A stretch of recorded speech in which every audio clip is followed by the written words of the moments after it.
What is going on, everyone, and welcome back to another episode of the Gold Gill Getaways Travel Podcast. My name is Josh, and every week I'm joined by my good friend Matt. Matt, how you doing, man? What's going on, Josh? TGIF.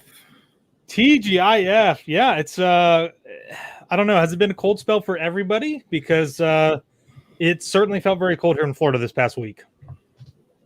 Oh, remember the Northeast got hit with some snow this week, so yeah, it looked like some people may have gotten like 2 feet of snow, which is crazy. Yeah.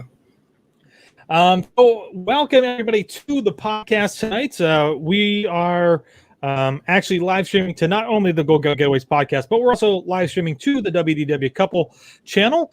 And so welcome if you're joining us from there. And if it's your first time, hello.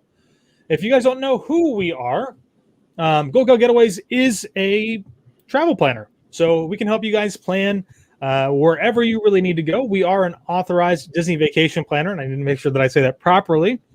So if you're looking to come to Disney, we definitely know what we're doing, but we also have agents who have been literally pretty much everywhere.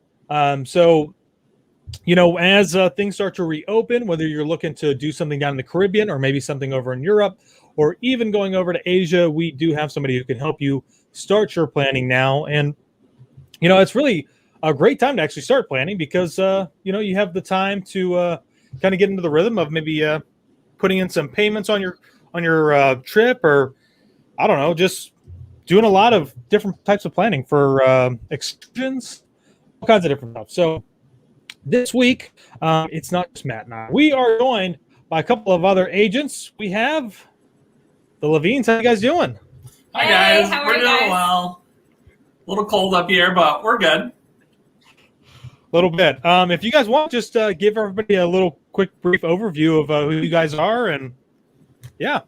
Yeah. So I'm Ryan Levine. This is my wife, Nikki Levine. We are partners in our travel planning, the Levines, by Gold Gill Getaways, and we are located in Springfield, Massachusetts, birthplace of basketball and Dr. Seuss. And we have been with the Gold Gill Getaways team for about 2 years. We love Disney, all things Disney.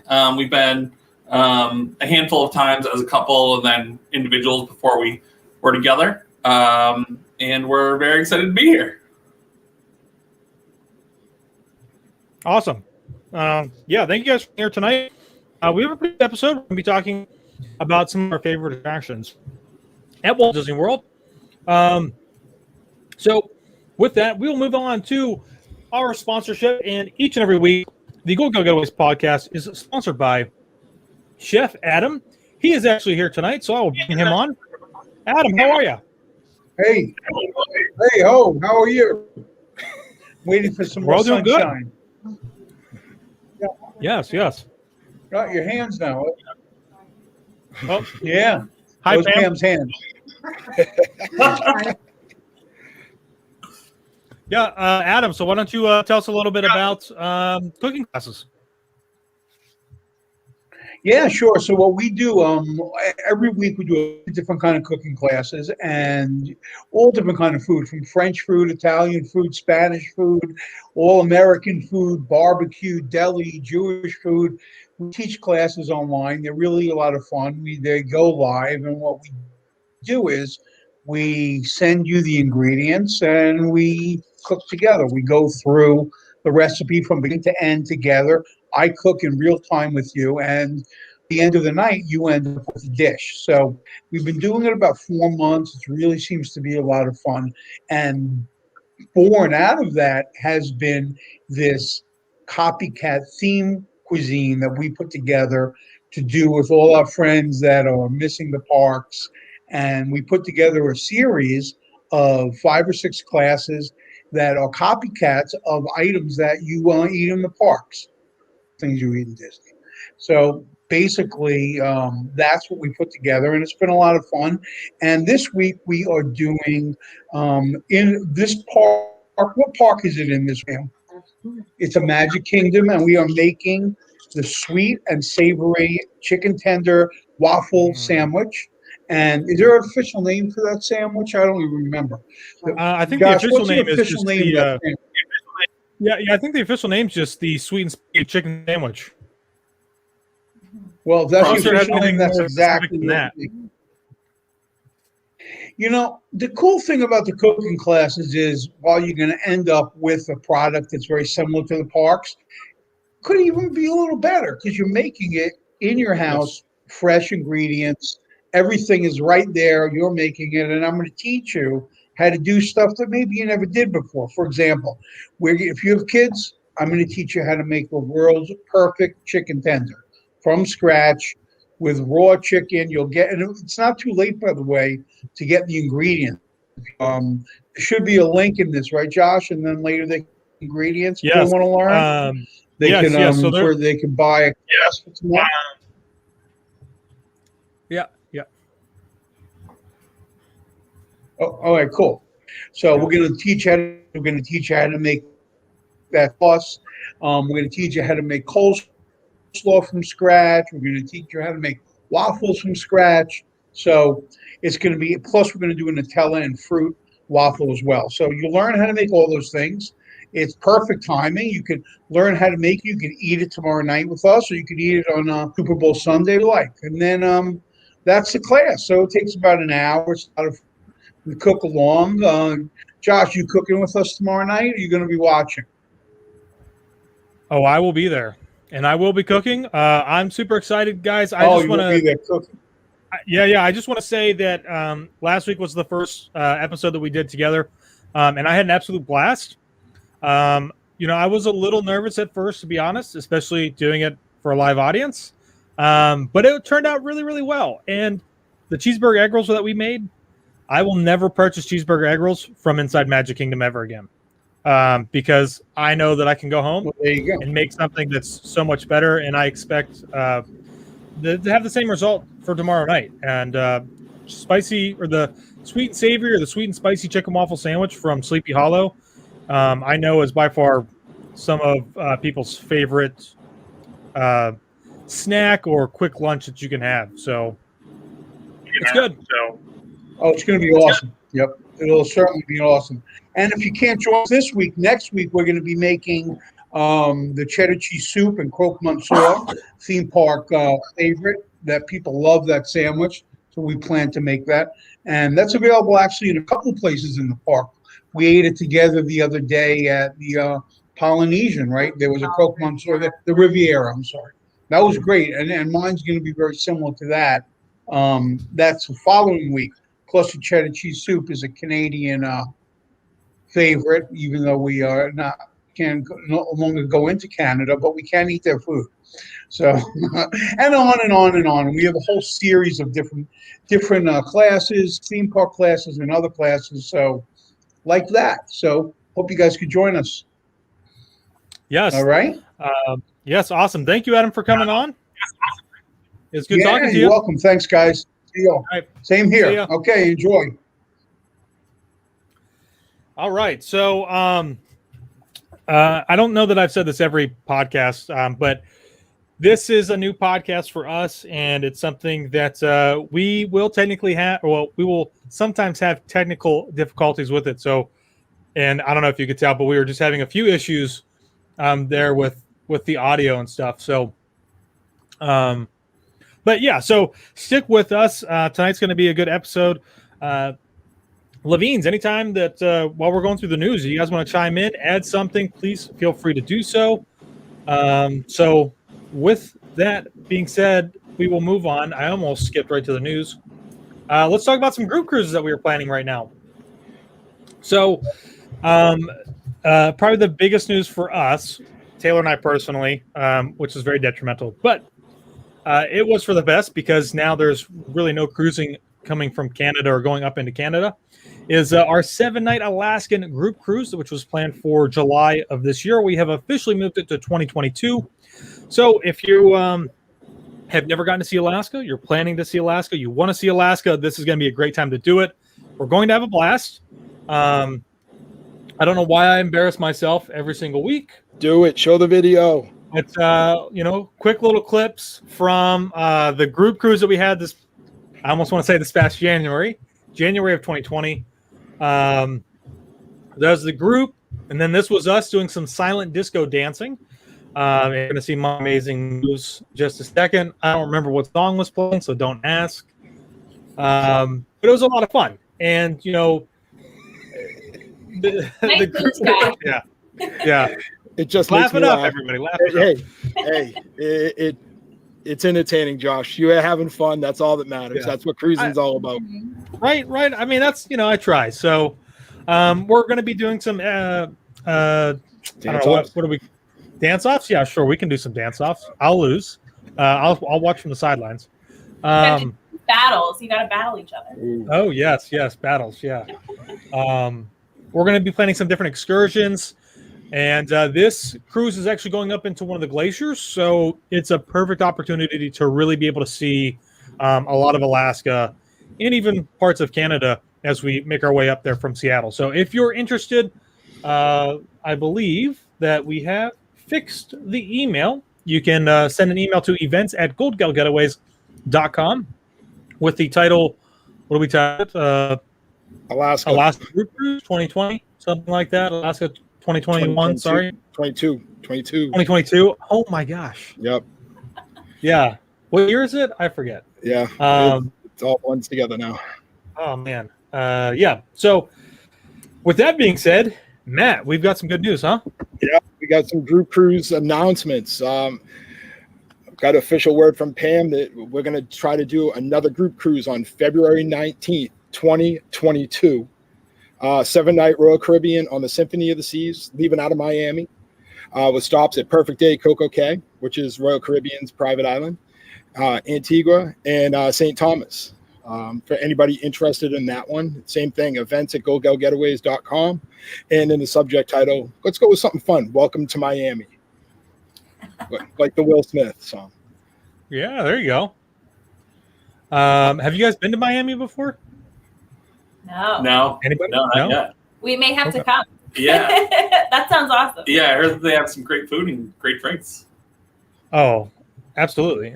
There's so much to see and do in Miami. I mean, you could make you could really extend your cruise. I would always suggest doing it on the front end so that your cruise is nice and relaxing on the back end and then head home. But there's a lot to do that you can add on if you wanted to down in Miami. So cool. Matt, am I missing anything? We can move on into the news. All righty.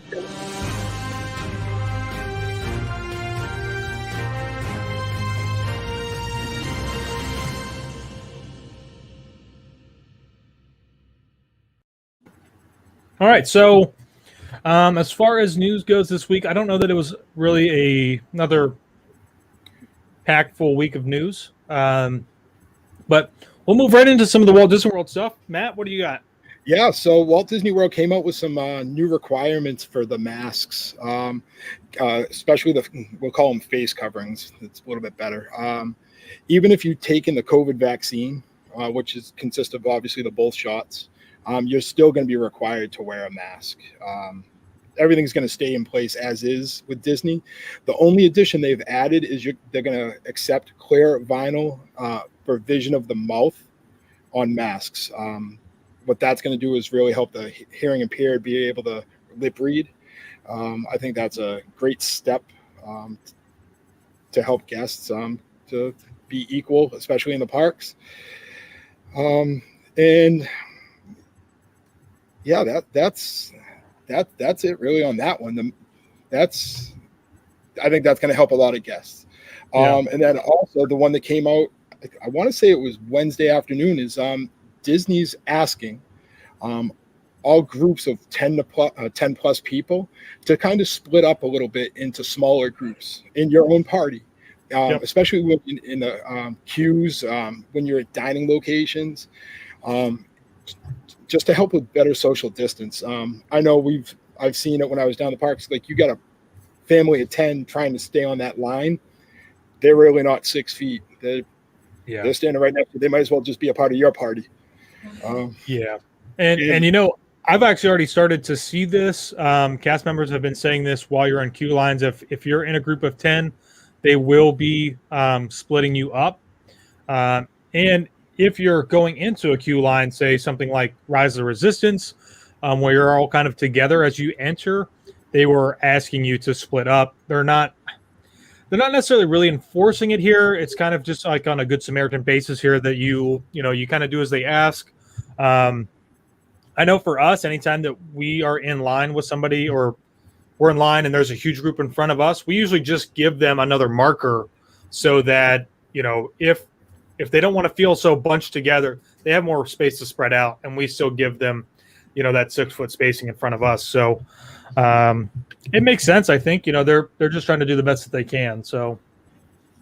Right. And the thing with dining reservations, so like Josh, when we had that nice dinner at Blue Zoo in December, I had to go a different route to get a reservation for 10 plus. They weren't, most places aren't even accepting anything more than 10 plus. So breaking them up into smaller groups is just going to help. And then if you want to sit near each other, just let the reservation system know, or when you show up to the restaurant, that you'd like to sit next to the other party. Yeah.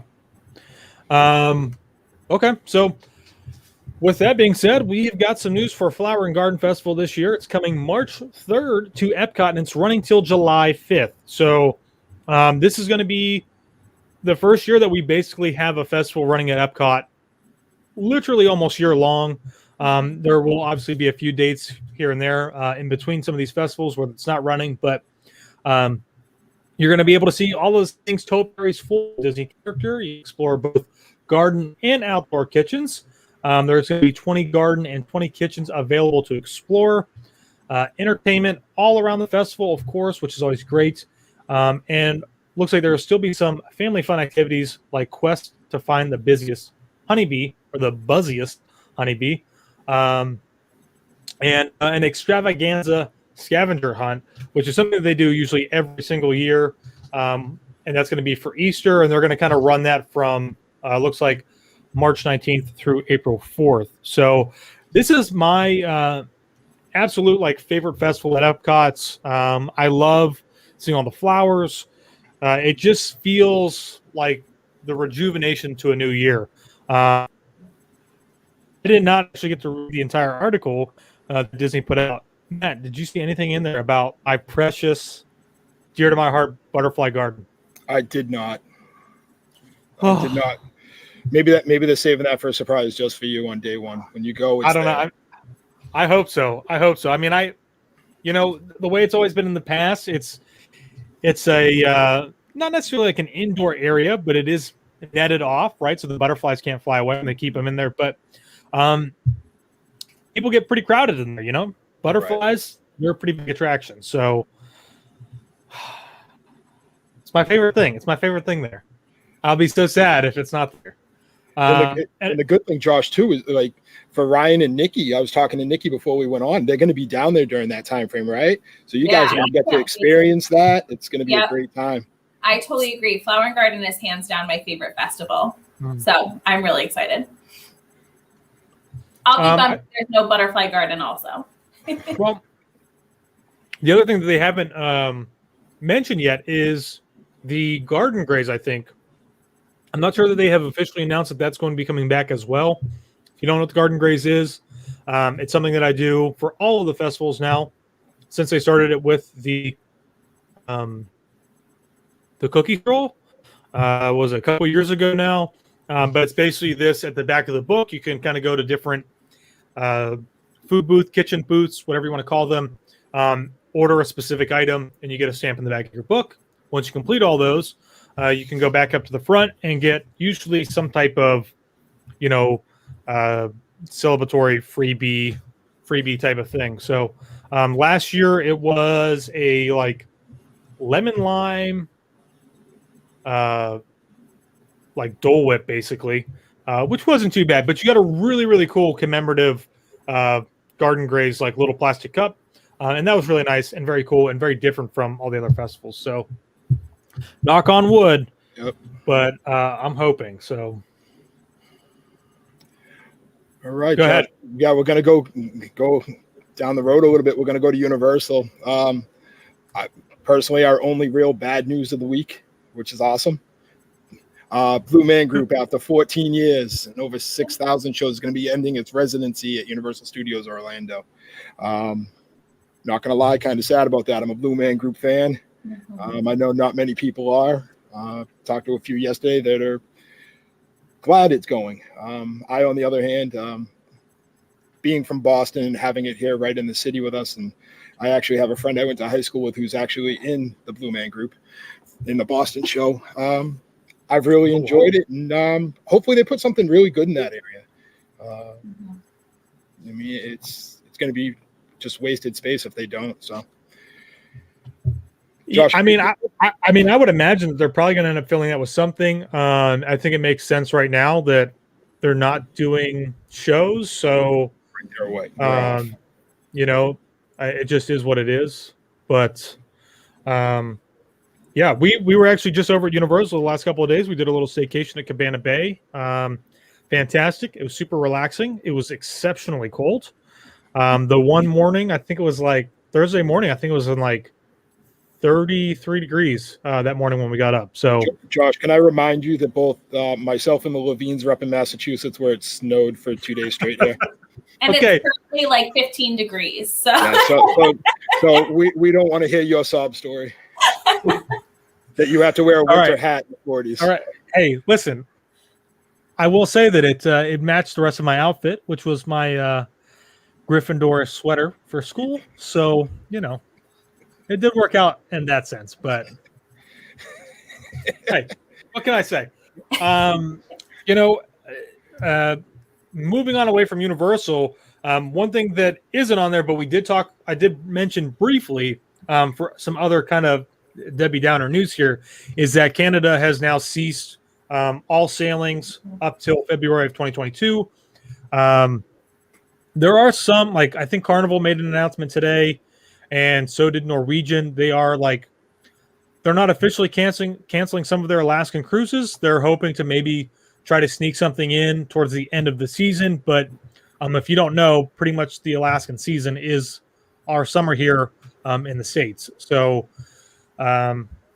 pretty much probably not going to see anything till 2022, which is, again, just to reiterate, our group cruise is why we moved it to 2022. So it's unfortunate, but hopefully with everything the way it's moving, we'll start to get some stuff back. So we'll just have to wait and see. Right. Yeah. So anybody else have anything to add? Going once, going twice. Let's move into this week's topic. I don't have an intro. I've been waiting all week for this one. Yes. So we have I don't know. I don't want to say like we're going to have real issues on this podcast, okay, with this list of 7 attractions. All right.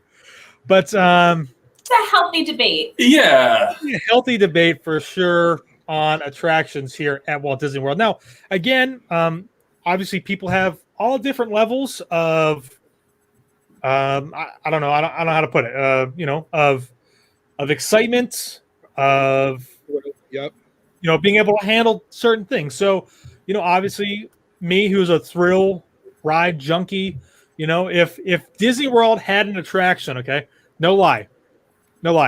If Disney World had an attraction where you could take off in a plane over at MCO and then parachute down into Magic Kingdom or something like that, I would be all about that, right? Should push that idea to them. Yeah.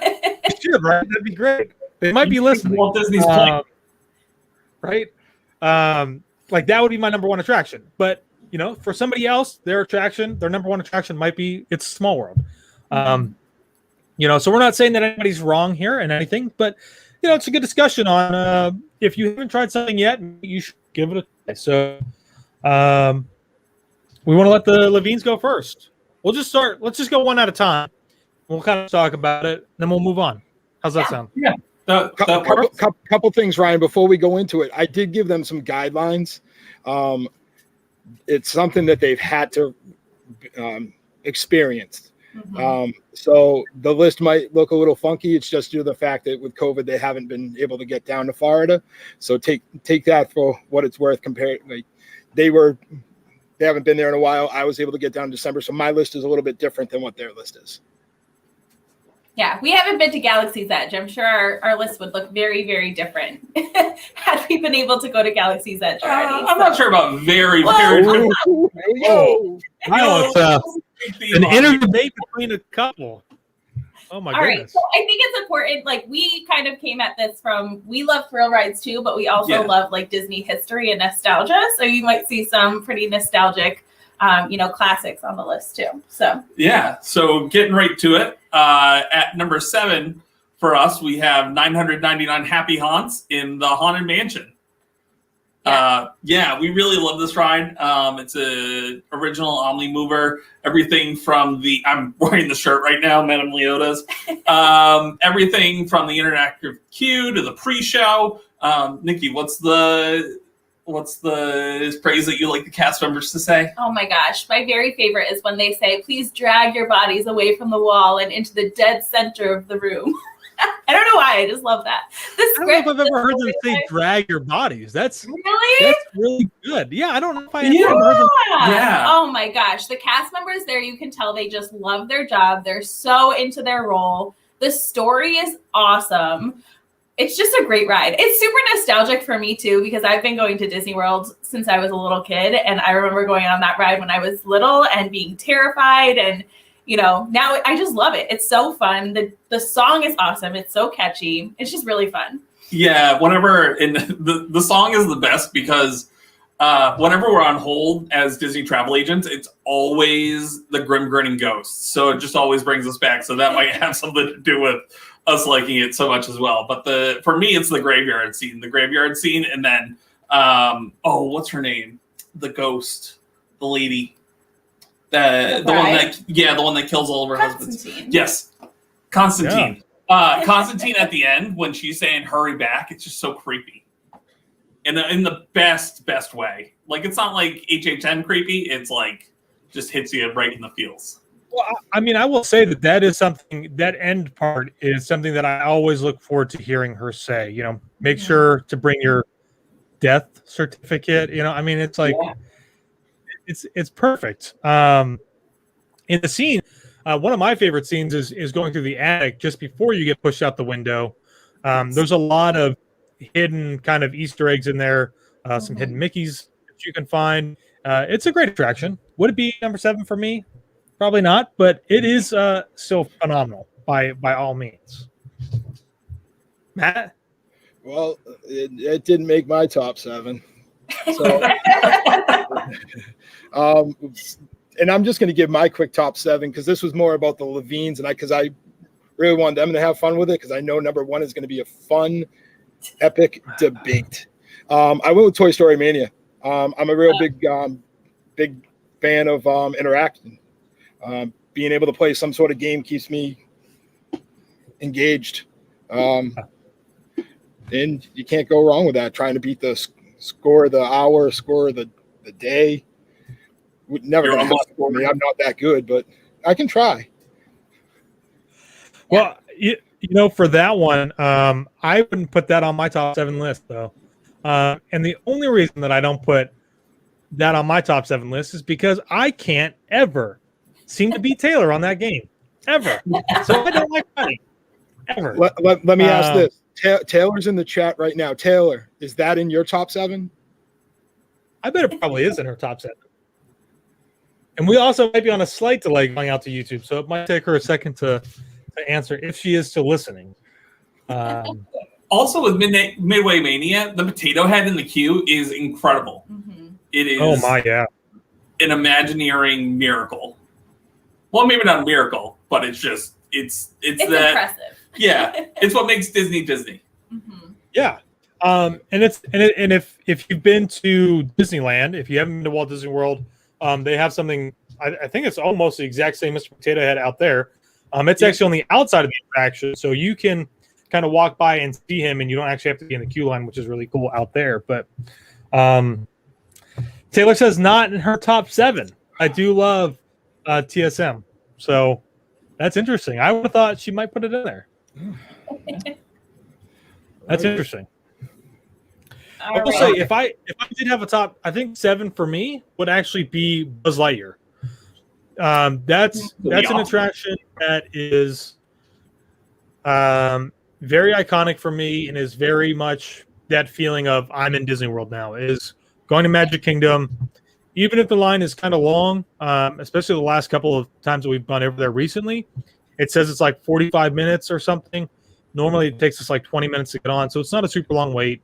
I can also beat Taylor on that 99% of the time. You guys both destroyed me in December. Yes. Bad. And we don't ride together. Taylor and I don't ride together. We ride individually so that we can try to max out both of the guns. So There you go. But that would probably be my number 7. We highly debated both of those. They both almost made our list, but But Buzz is like so we're kind of creatures of habit when we go to the Magic Kingdom. Buzz, once we run out of our fast passes and we're ready to go to dinner, we can typically pick up a Buzz Lightyear fast pass for after the fireworks. So we'll leisurely go from the fireworks wherever we are to Buzz Lightyear, and typically, I think Nikki's only beat me once. I'm terrible. Once. I'm horrible. Yeah, and I unfortunately, I try, and I read all the guides, but I just can't get Galactic Hero. I think my best score is like 340,000 or something like that. I might have gotten 500,000 one time, but every single time I keep on trying. We're both terrible. Which Yeah, is probably we're bad. why it didn't make our list. It's a Massachusetts thing. Yeah, It must be. yeah, Could be that. oh, man. But that's kind of a perfect segue to our number 6, because our number 6 is right next door in Tomorrowland. We love, and this is by no means a thrill ride, but we love the People Mover. I could sit on the People Mover all day long. It's just it's nostalgic for me. You can people watch on the People Mover. It's just so fun. I love it. Yeah, we're a little quirky in that whenever Space Mountain shuts down, we rush to the People Mover as well, but it's typically our midday break for us. When all the other attractions have really long lines, we know that the People Mover will get us on in 5 minutes or less. And it's just that some of it is air conditioned. It's really enjoyable. We love the narration. It just brings back kind of that original Tomorrowland feel for us, and that connection to the futurism of Walt Disney, and everything that we really enjoy about Tomorrowland. I have a fear of heights, so I will not go on the Astro Orbiter. So this is kind of our light Tomorrowland thing, and our midday thing as well. Mm-hmm. Well, I'll add, I don't think you're missing much by not going on Astro Orbiter. I mean, you get some good views, but you're spinning so quickly, it's hard to really take those in. Yeah. I don't think that's in many people's top 7. Of course. Plus, Disneyland doesn't have it, so when you get into that argument of the Magic Kingdom versus Disneyland, you can always bring up the topic of they lost their People Mover for rocket rods, which are now defunct. That's true. That's true, yeah. That's and true. I think that Disneyland people are pretty bitter about that. Yeah. Well, I mean, listen, with it being closed right now, I find myself more and more each time that we go back over there, always going in, hoping that it is running. We're doing some testing, I think like last week, 2 weeks ago or something like that, and they were having some more issues with it. So it's still not up yet. But I totally agree with everything that you guys said. I mean, it is iconic. It's nostalgic. It's such a great place to relax. And if you are at the Magic Kingdom and it's not really busy, the best thing sometimes is that if you ask, and they don't always do this, but if you ask, then they just leave you. Like if you ask, they'll just let you stay on. Yeah. And I mean, we haven't ever. I think maybe we've done that once where we've stayed on and gone again. But if it's not busy, there's literally nobody getting on. You might be able to just continuously ride that for like, I don't know, a while if you really wanted to. And it is super relaxing and a great attraction to be on if Space Mountain is down, because if they turn the lights on, it's a really, really cool thing to see if you've never seen it before. The first time we went through and the lights were on, we both were like screaming, like little kids. Like, oh my gosh, the lights are on. We were so excited. Yeah, we're nerds like that. We enjoy but it is. Like, I think that's a justifiable thing though, to be like really excited to see that, because it's something so cool. I mean, Space Mountain's always dark. you really can't see much in there, and to go through there and see that it's super cool. So Right. Yeah, it's almost scarier with the lights on too. yeah, it is. See how close your head actually is. You ready for my number 6? Oh wait, Yeah. hold on. I want to add something here real quick. Pam said, Adam wants to know if the parking lot shuttle is considered a ride. I mean, it could be. It could be for those out there who enjoy it. There's some pretty entertaining cast members that operate. There are. I mean, for people like us who fly into Disney, the monorail, the fake monorail at MCO is a ride. So yes. it's the first and the last ride. That's everybody's first ride. Yep. Very true. Go ahead, Matt. I'm going over to Animal Kingdom. I'm going Kilimanjaro Safari Oh. at number 6. You never know what's going to happen on each ride. You can go 3 times in a row, and you might have 3 different experiences. That's my Do my you- love. Do you have a preference for morning or afternoon? I will go whenever, as many times as I can during the day. Mm-hmm. I got beat out. I wanted that to be on my top 7, but I got beat out. Yeah, And- I don't know what we replaced it with, but And then especially now with Disney Plus having the show from the Oh, yeah, National Geographic show with the Animal Kingdom, and being like kind of making some of the animals characters to an Yeah. extent, like trying to find them and be like, I saw them. I find that kind of cool now. December, I was on an extended ride due to the fact that the rhino didn't want to get out of the way, but that's something I have on video and I'm going to cherish, where someone might not have that experience. Yeah, and the drivers make it different every time, and they are phenomenal. They are so knowledgeable about everything, and it increases how much you enjoy the ride when you have a really good bus driver. Mm-hmm. Yeah, it's that's a ride that I always tell Taylor. The first time that I came to Walt Disney World with her and her family, Animal Kingdom was the first park that we went to, and Kilimanjaro Safari was the first attraction that I ever did, and it was 100% the attraction that got me hooked, but also fooled me. I don't want to spoil magic for anybody out there, but the most iconic part for me is when you get ready to go into where all the elephants are, and they say if you look off to the right, you'll see all those tusk marks in the clay, and that's from the elephants, and they're like pushing their time, and like my first time, I legit thought that like, holy cow, those elephants are over there really doing that, like it was it was just a really great way to fall into the story that Disney really tries so hard to tell and does an exceptional job of it. So that's a great one. I think morning's always best. We did have a driver the one day who was like, mid-afternoon's like the best time. And anybody out there doesn't know, my background is wildlife biology. And I know that midday is like the worst time to ever see animals. So they're usually not out. They're trying to avoid the heat. So I would always recommend you see some animals, try to get there first thing in the morning, or do it closer in the evening to like when the park is getting ready to close, starting to cool off a little bit. I think those are the best times. But yeah, I would ride it all day long if I could.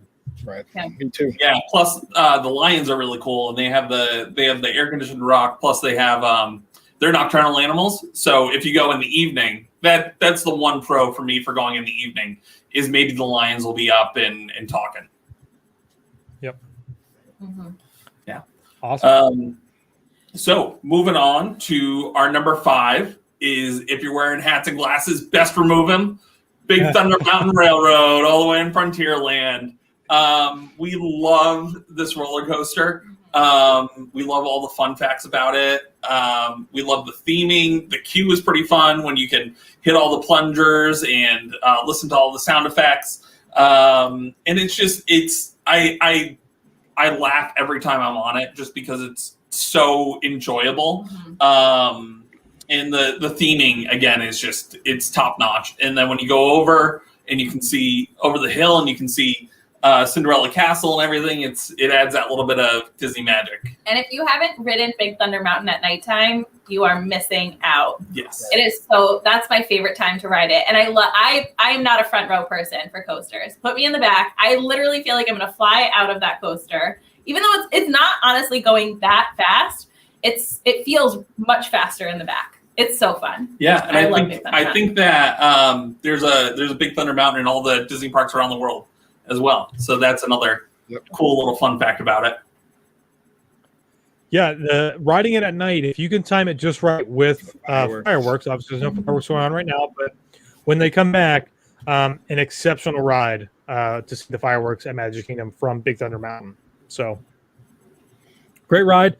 I agree with you guys. I think I would probably put that in my top 7 for sure, along with Kilimanjaro Safari, man. I did want to add that. But Big Thunder Mountain for sure is fantastic. That's another ride that if we can get on it, it's not super long. We always try to get in there and do that. So I originally had that in my top 7, and then probably 40 minutes before broadcast, I took it out. Sorry. What made you decide to take it off? Anything in particular? No, I don't want to say it on air.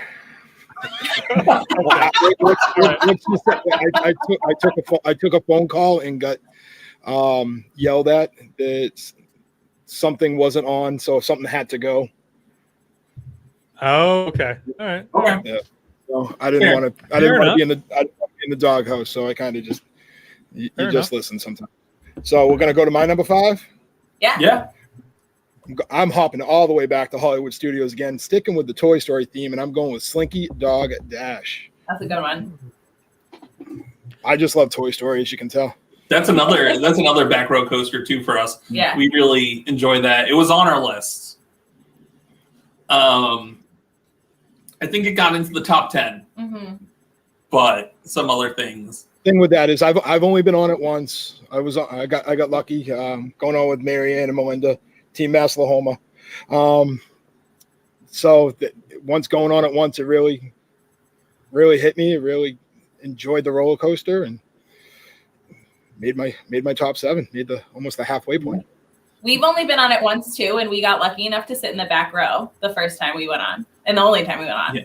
So, but when you look at the ride, like again, nerding out a little bit, but the whole backyard theme of it with the giant grass and like all the dirt areas, and then I really enjoy Wheezy at the end. I think it's great. It's just like it's that little cherry on top that ends the ride perfectly.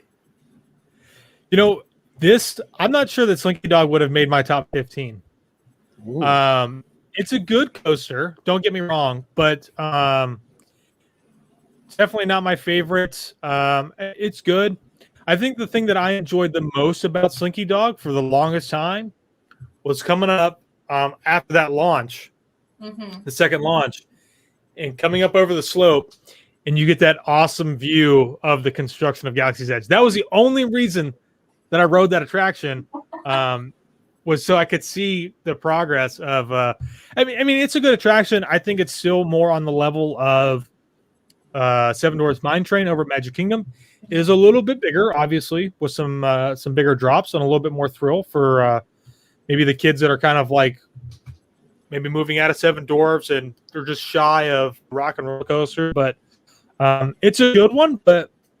Yeah, I don't know if I would have even put it in my top 15. There's so many other things that I really enjoy, especially at Hollywood Studios. I think we need a Josh Rippey top 15 now because I'm really curious on what this list looks like. Yeah, me too.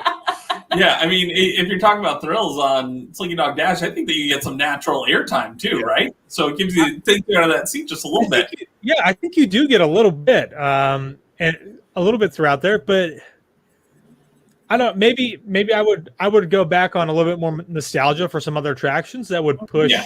It would just naturally just push that up a little bit further, because I would actually also still put People Mover in front of Slinky Dog. So all right. I mean, I really enjoy it. Did you just?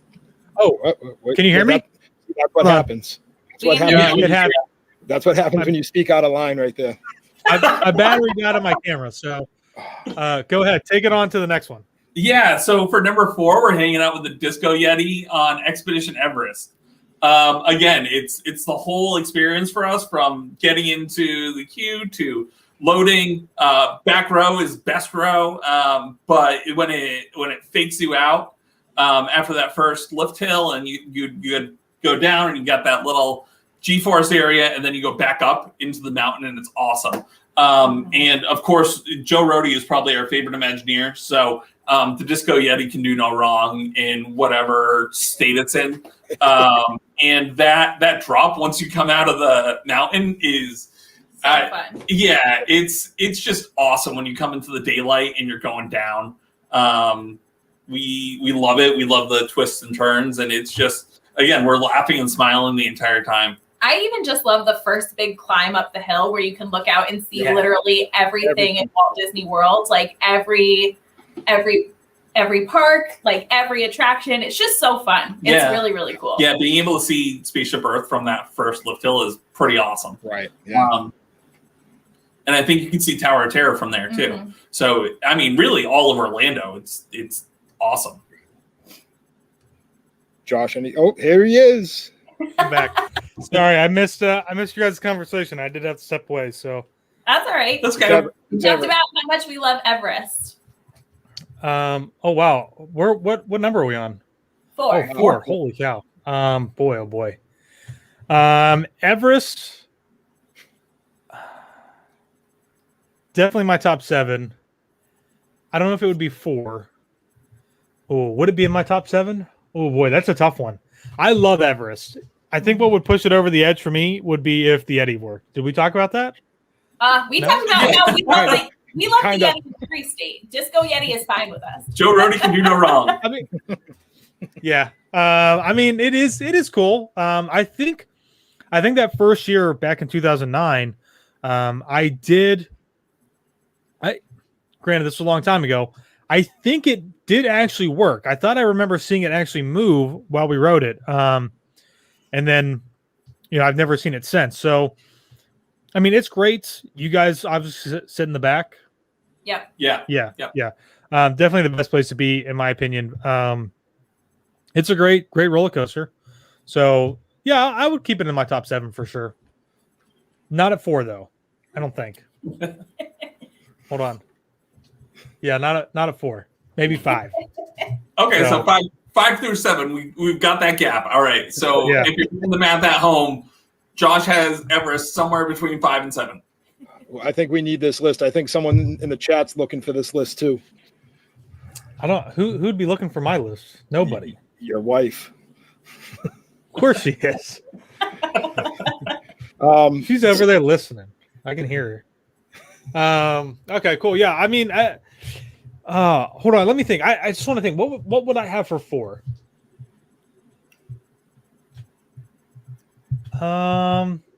You seem like number 4 would be Dumbo, Josh. The way you're going right now. Have I not been on? I've been on Dumbo more in like the last 12 months than I've been. Well, maybe more than that. Maybe like the last 18 months than I've been in like. I don't know, since I've been coming to Disney World. You know what I actually might put at number 4? And I don't think you guys have gotten to ride it yet, but is Mickey and Minnie's Runaway Railway. No, we haven't. No. Super, super devastated when Great Movie Ride left. It had to go for a lot of reasons. Way out of date. Right. Needed to be updated. IP issues, of course, costing Disney a lot of money. And I was definitely like on the fence on like whether this was going to be good or not, but it is such a fun and fantastic for not only just kids and families, but I think for us adults. I really enjoy it. And when we can go back and jump on there and ride it, I always really, really look forward to it. It's different. It's interactive. So I think I might put that at 4. Maybe. That made my honorable mention list. Maybe. Yeah, it has a great original song too. Nothing Can Stop Us Now is going to be in Disney parks for forever. Yes. Absolutely. Oh, I'm being questioned by my wife. MMRR is in your top, Josh? ? question mark. So I think she disagrees with my list. I mean, it's good. I don't know why, but it's popping into my mind right now. So I feel like, yeah, it would probably be on there. Maybe not number 4. Maybe between 5 and 7. So Where does Everest fall in that? It's got that trackless system that Yes. twists you around, right? So that's pretty awesome. Yeah. You never, and I think that it's also randomized, I believe. Not so much for the rooms, but you kind of don't know which way you're going. Yeah, you go back and forth. it's randomized by the vehicles. So just because, if you're right behind Goofy whenever you start doesn't necessarily mean that you're always going to go that same path. That cart is randomized along a set, number of routes. If there's 4 carts, there's I don't know how many different routes, but yeah, I mean it's a little bit different every time you ride it, which is also really nice. So yeah, cool. Matt, what's your top 4? My number 4. I think I'm going to get a little hate from this one. Oh, I got to represent Boston on this one. My boys in Aerosmith, the Rock and Roller Coaster. oh, I yeah, do like yeah. Rock and Roller Coaster. Yeah. You got to represent Boston right there, the Boston Bad Boys.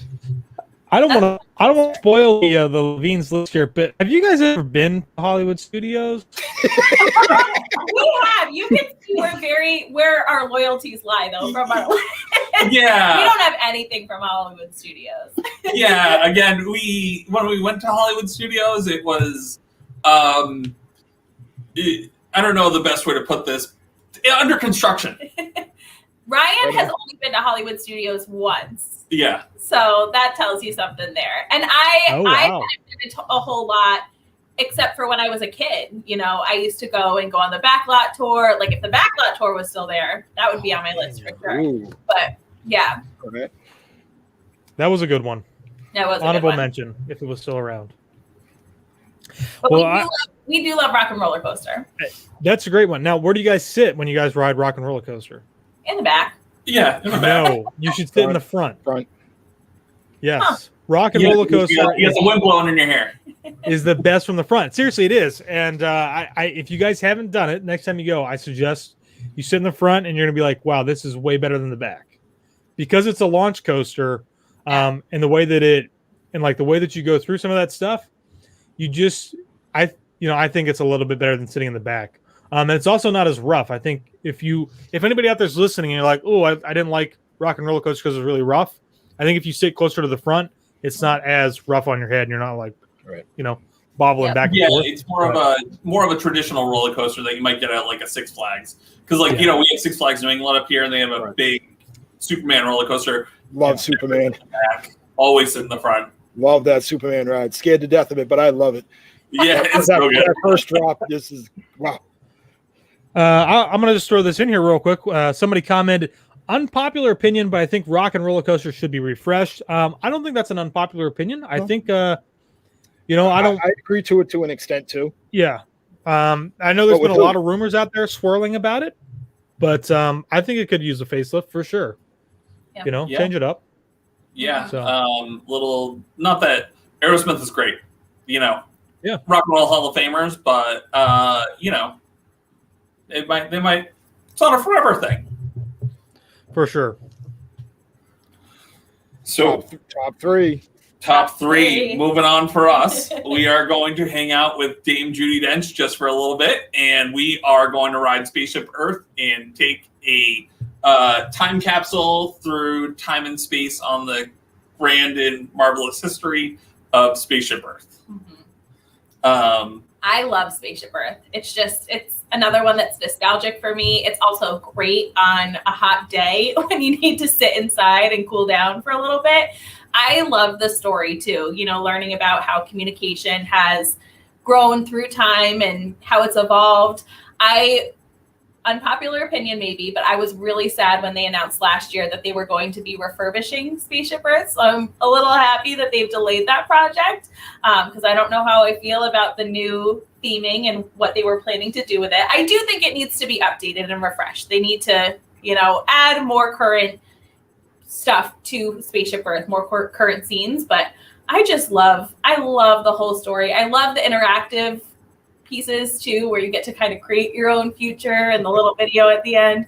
It's just so fun. I love it. Yeah, and again, going back to the history, all of the original 80s animatronics are incredible. Just everything about it's just brings a smile to our face because we know that it's the heart of what Disney is for us. And really the company and that futuristic the theme that goes on with it.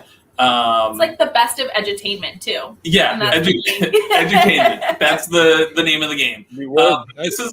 This is another one. I don't think that we kind of have these weird little rules where we won't wait more than 5 minutes in line for it. So we know that if we're back in World Showcase and that's kind of where everybody moves to, you know, when you get to the front of the park and it's the morning and everybody's rushing to Spaceship Earth, there's no reason to wait 30 minutes for that ride. You know, we'll come back a little bit later, take that nice little air-conditioned ride through time.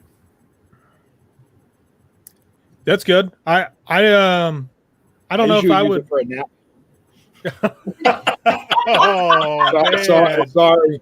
Oh, I'm gonna get a lot of hate on my Facebook on that one. people are dying right now. That's that's my a nap tough time. I'd go. Well, I don't know. Maybe I shouldn't say where I would go take a nap at, but honorable mention. I think for me, I would put honorable mention of Spaceship Earth on the list. Definitely wouldn't be in my top 7.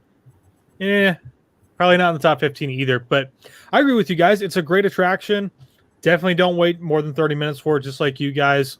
I was just over there, I think earlier this week, maybe Monday or Tuesday or something like that. And I think it was about noon, and there was nobody in line for it. So I walked over and went right on and got on and rode through it. I tried to take some pictures because, like you guys said, you know, they had mentioned that it's being refurbished. So I was trying to, like, you know, try to grab some more memories of it before it eventually goes, which it's being held off for now, but it will eventually be refurbished. But I mean, it's a great attraction. Definitely is a great place to get in and unwind from the heat. So taking a nap, I mean, come on, man. Oh, I'm just kidding. But the thing about it, Josh, okay, listen, if you're gonna say what you're taking a nap in, I'll go if I'm in Epcot. All right, listen, you got to think about this logistically, okay? Think about this logistically. I'm not trying to make anybody upset. All right, you've been in Epcot. Let's say you get there when the park opens. You hit up the attractions up the front, right? Maybe you're doing Soarin', and then you got to, like, run across the walkway, and you got to hurry up and do Test Track. Then, I don't know, Mission Space. You get on Mission Space. Doesn't matter if you do orange or green. Then you're like, Spaceship Earth. You do Spaceship Earth. Then maybe you do Living with the Land. You've hit all the attractions, right? Now it's time to explore World Showcase. So who cares which way you start? Obviously, the right way to start is through Mexico. Thank you. Thank you. If you do it any other way, you're wrong. But hey, that's okay. Everybody's different. All right. It's a long walk around there. So ideally, and it just makes sense that halfway through your walk, you should take a nap. So you just go right into the American Adventure Pavilion. You sit down during the show. That's where and you take a nap. There you go. All right. Sometimes I take my nap after I go around the World Showcase. If you get what I'm saying, then you just need that extra couple minutes to kind of regroup. But you know what? The chairs are more comfortable than they are in Spaceship Earth. That suit, yeah, true. You're right. You know, I'm just saying. That's why you're the expert of this. Epcot Resorts. Just walk straight out of International Gateway, take a nap, come back. Or, I mean, yeah, you could do that too. Right. That's a little past the halfway point, though. Yeah. What am I at my number 3 now? Yeah. I'm going to be quick with this one because we already talked about it. Everest. Bam. Plain and simple. Number 3. Oh, interesting. I will throw mine in because I do have a number 3 for sure. It would be Space Mountain. Another iconic attraction for me if I'm at Walt Disney World, if I'm in Magic Kingdom, Space Mountain and Buzz. I always, if I'm going to do Space Mountain, I'm doing Buzz right after that. If I go do Buzz and I haven't done Space yet, I'm always going over to see what the wait time is. Oh man, I love Space Mountain. I think my favorite rendition of that, or I don't know, overlay, would be Halloween when it's completely pitch black in there. You like that more than Christmas? Christmas with the Trans-Siberian Orchestra playing in the red and green colors. That would be my second, and then like original maybe would be my third. But I mean, still, it'd be third on my list. It's a phenomenal coaster. It doesn't matter how many times I've ridden that thing. I'm always still surprised by some of the drops every time I ride it, and I think that's what always pushes it towards the top of my list for attractions. So, well, you don't know which one you're on either, because you're either on Alpha or Omega too. So those are right. Two different tracks. So it's not different every time, but you don't necessarily know which one you're on. And Right. In my opinion, it is the absolute scariest ride at Walt Disney World. I literally ride like this. Like, I know I'm not going to hit my head, but I duck the entire time. I will say that is one attraction that I am genuinely slightly afraid to sit on the front row, like sit in the front seat. Because I always prefer to have somebody in front of me, because then I know if their hands are up, my hands are fine. Yeah. Because their hands are coming first. Not that like if we have, I could have magically pulled them back. Like I know that's not how it works, but that is one attraction that I am like sometimes afraid to sit in the front when I have to. But cool. Marianne says Space Mountain is a definite must. Halloween is better than Christmas, Matt. Marianne just got a text message from me saying no. I also have to say, Marianne, thank you for the refurbishment. Or not refurbishment. Well, I'm on attractions. Thank you for the restocking of gummy bears. I am enjoying some tonight, so I appreciate that. All right. Oh, then I dropped one. We're in what top? It's all right. So moving on to number 2 for us. Top 2. We are hanging out in the Mayora Valley at Avatar Flight of Passage. I got off this ride the first time that I rode it, and I felt like I had a tear in my eye. It's just an incredible ride between the smell. We bought some diffuser oil, so we'll say we're going to Pandora tonight, and we put it in our diffuser, and we go to Pandora. The experience of feeling the Banshee right under you is absolutely incredible.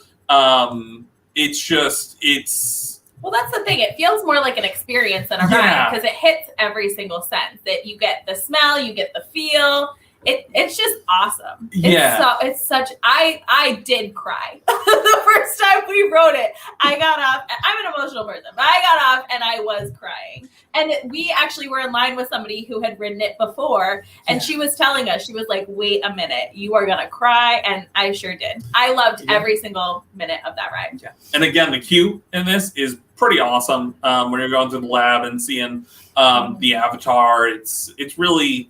An immersive experience. I mean, the entire shout out to Satuli Canteen while we're talking about Pandora. We made copycat Satuli Canteen bowls, and it just wasn't the same for us. But going on Flight of Passage and then going to lunch is kind of our thing when we get into Animal Kingdom. So they go hand in hand for us. But it's from what we were hearing prior to Rise of the Resistance, it was the most immersive thing at Walt Disney World. I would say that's a fair statement. Yeah, very correct. Matt, second. What's your number 2? That's my number 2. Okay. Yeah. So I think. I mean, again, everybody's lists are different. I would totally agree with this. Flight of Passage. It is. Sometimes I have a little bit of a conflict internally on whether or not it's top attraction for me, but it is.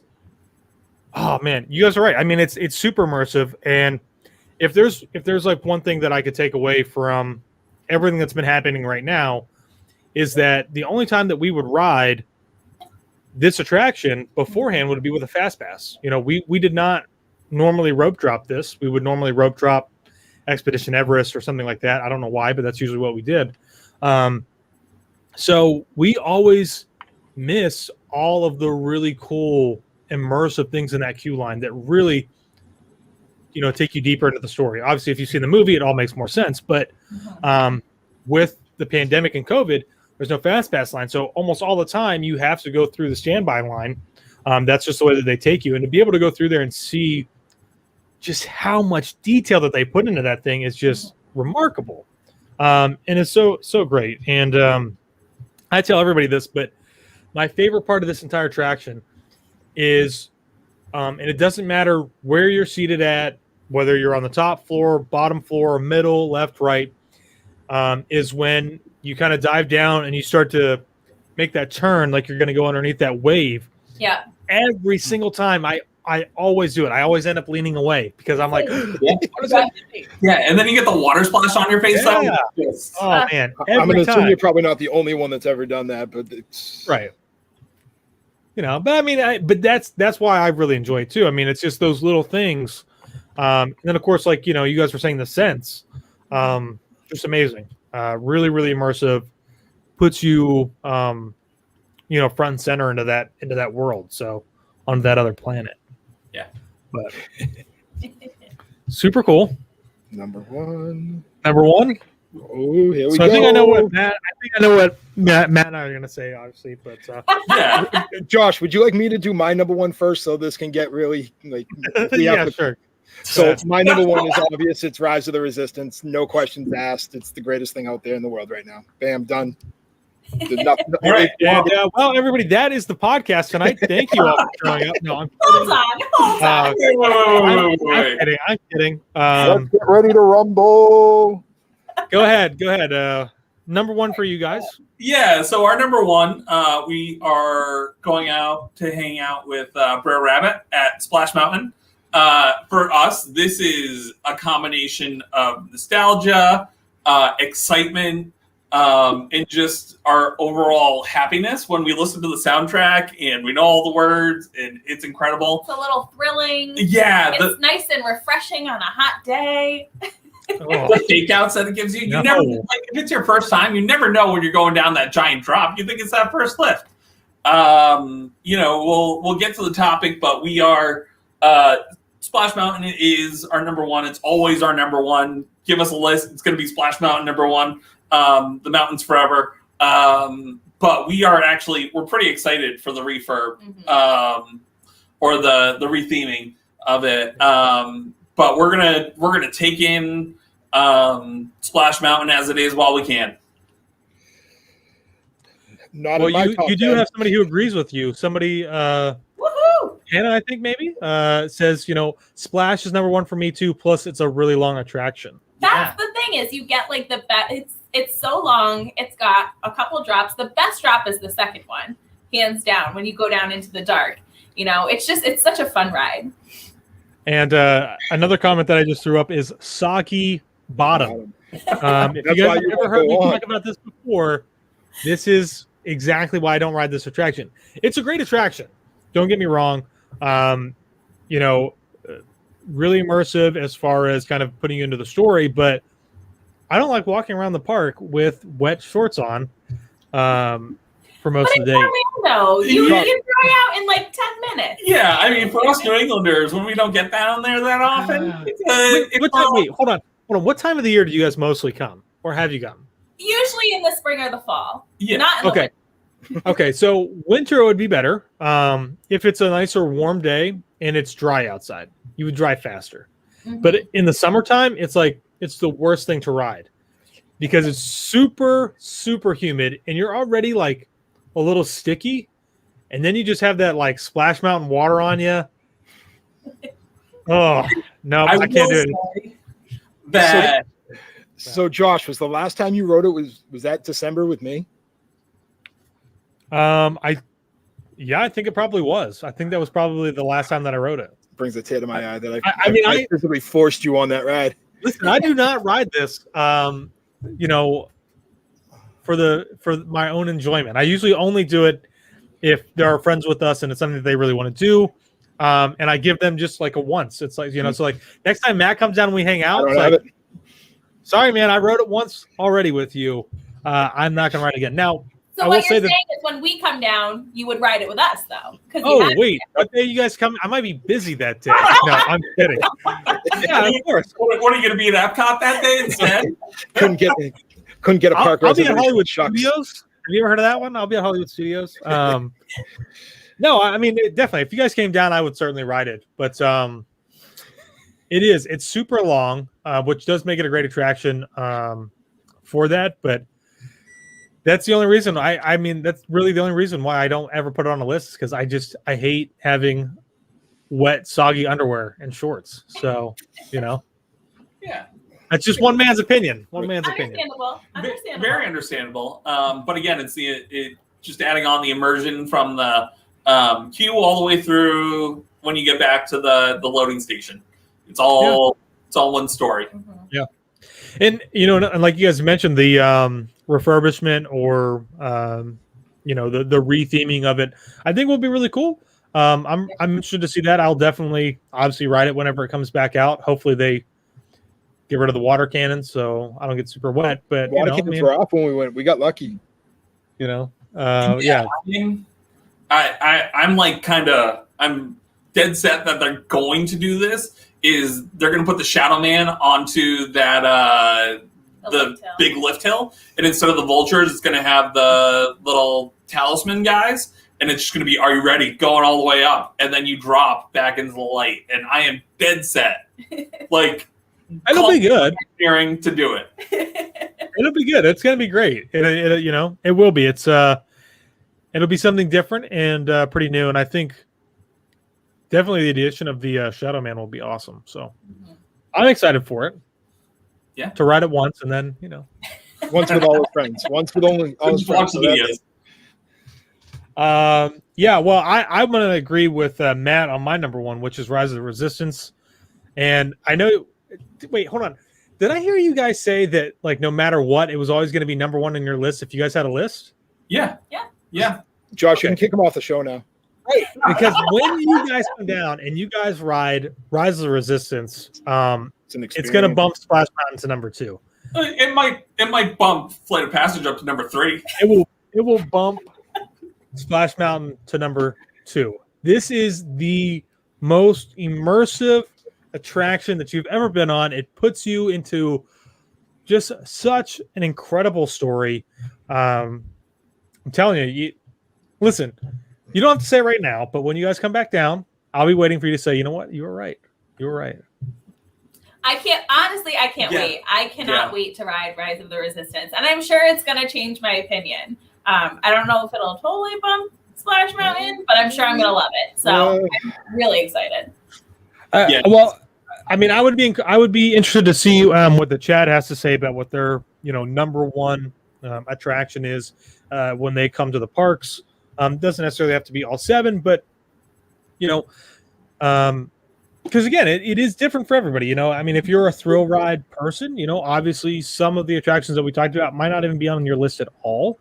If you're somebody who doesn't like roller coasters at all, then obviously a lot of the stuff that we talked about won't be on your list. It might be Dumbo and Magic Carpets with Aladdin and just Spaceship Earth and maybe Living with the Land. I mean, I love Living with the Land. I could some days maybe put it in my top 7. Yeah. All depends on how I'm feeling. It was a big debate for us, Living with the Land. Yeah, it really depends on what plants are out and what time of year you go as well.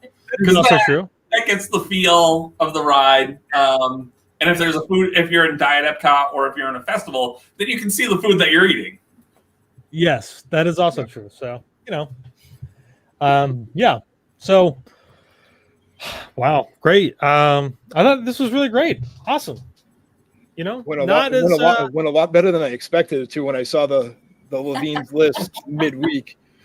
Went into a little panic, Yeah, I mean, when I looked at it before the show, I was like, oh man, there's nothing on there from Hollywood Studios. But I mean, that does make sense. You guys haven't really been there all that often. But I mean, again, I don't know. I definitely would have maybe put Tower of Terror on my number 7 too. That's such a fun ride for me. What's that? That was a big debate for us too. Yeah. Tower of Terror. Mm-hmm. And then, as you can see, one of the chats, Josh, like if we're talking this a year from now, Tron's going to bump everything. Oh yeah. I mean, Marianne. I don't know if Tron will bump everything. Because I think Marianne's actually been on Tron. That is true.